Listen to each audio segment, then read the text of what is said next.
یہ واقعہ آج سے 3500 سال پہلے پیش آیا تھا۔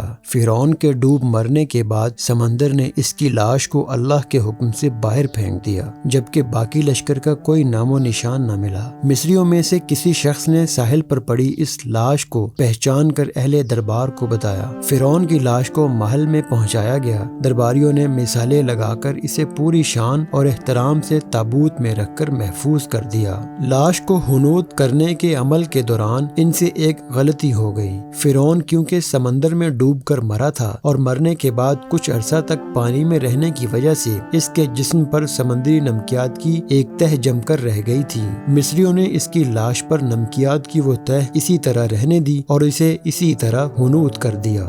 وقت گزرتا گیا، زمین و آسمان نے بہت سے انقلاب دیکھے جن کی گرد کے نیچے سب کچھ چھپ گیا، حتیٰ کہ فرعونوں کی حنوط شدہ لاشیں بھی زمین کی تہوں میں چھپ گئیں۔ ان کے نام صرف کتابوں اور ان کی تعمیرات اور لوگوں کے ذہنوں میں رہ گئے۔ اس واقعے کے 2000 سال بعد اسی دنیا میں اللہ کے آخری نبی حضرت محمد مصطفیٰ صلی اللہ علیہ وسلم تشریف لائے۔ ان پر نازل ہونے والی آخری کتاب میں فرعونوں کے قصے بڑی تفصیل کے ساتھ بیان کیے گئے تھے، اور اسی سلسلے میں اس فرعون کا جسم محفوظ کرنے کی بابت آیت بھی نازل ہوئی تھی، جس کی سچائی پر سب اہل ایمان کا پختہ یقین تو تھا، لیکن وہ سمجھنے سے قاصر تھے کہ اس خدائی کا دعویٰ کرنے والے کی لاش کہاں محفوظ کی گئی ہے اور کیسے اسے عبرت کا نشان بنایا جائے گا۔ 1871 میں مصر کے ایک شہر الغورنیہ سے تعلق رکھنے والے غریب اور معمولی چور احمد عبد الرسول کو فرعونوں کی حنوط شدہ لاشوں کی طرف جانے والے خفیہ راستے تک رسائی مل گئی۔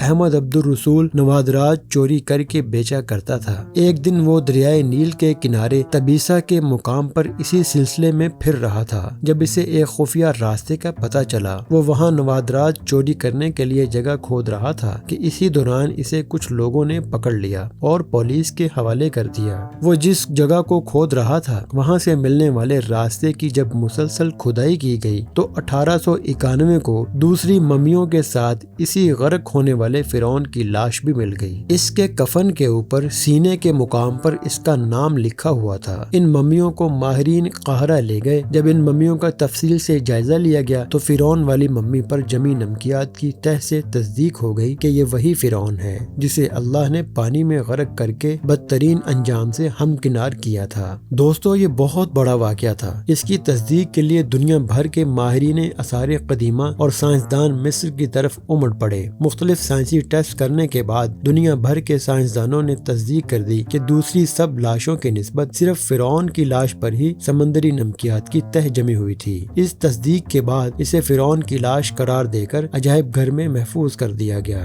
1982 میں فرعون کی ممی خراب ہونے لگی تو اس وقت کی مصری حکومت نے فرانس کی حکومت کو درخواست کی کہ فرعون کی ممی کو خراب ہونے سے بچایا جائے، نیز جدید سائنسی ذرائع سے اس کی موت کی وجہ بھی معلوم کی جائے۔ چنانچہ مصری اور فرانسیسی حکومت نے مل کر ممی کو فرانس لے جانے کا انتظام کیا۔ جب فرعون کی لاش کو فرانس پہنچایا گیا تو ایئرپورٹ پر اس دور کے فرانسیسی صدر بذات خود حکومت کے اعلیٰ عہدیداروں، تمام وزراء اور فوج کے افسران کے ساتھ استقبال کے لیے موجود تھے۔ فرعون کی لاش کا استقبال کسی عظیم زندہ بادشاہ کی طرح کیا گیا۔ فوجی دستوں نے سلامی دی۔ فرعون کی ممی کو ماہر ڈاکٹروں کی ٹیم کے حوالے کیا گیا۔ اس ٹیم کی سربراہی ڈاکٹر مورس بکائے نے کی تھی۔ مائکروسکوپک ٹیسٹوں کے ذریعے ممی کے تمام اعضاء کا باریک بینی سے جائزہ لیا گیا تو معلوم ہوا کہ اس کی لاش اور جسم میں سمندری ذرات ابھی تک موجود ہیں اور موت کی وجہ بھی پانی میں ڈوبنے کی وجہ سے ہوئی تھی۔ ایک بادشاہ کی موت پانی میں ڈوبنے کی وجہ سے ہو، یہ ڈاکٹر مورس کے لیے حیرت کی بات تھی۔ اس نے اس ممی کے بارے مزید جاننے کی کوشش کی تو اسے معلوم ہوا کہ اس بادشاہ کی موت کے حالات مسلمانوں کے نبی حضرت محمد مصطفیٰ صلی اللہ علیہ وسلم پر اتری ہوئی کتاب قرآن پاک میں تفصیل سے درج ہیں۔ اسے علم تھا کہ جہاں سے یہ لاش ملی ہے وہ ایک اسلامی ملک ہے۔ چنانچہ تجسس کے ہاتھوں مجبور ہو کر وہ مصر پہنچا۔ وہ ایک سائنسدان تھا۔ اس نے اس معاملے میں مصر کے ہی ایک سائنسدان سے ملاقات کی۔ اس سائنسدان نے قرآن پاک کھول کر اسے سورہ یونس کی آیت نمبر 90 سے 92 تک کا ترجمہ لفظ با لفظ سنایا۔ فرعون کا خدائی کا دعویٰ، اس کا پانی میں ڈوب کر مرنا اور پھر پانی سے نکال کر اس کی لاش کا حنوط ہو جانا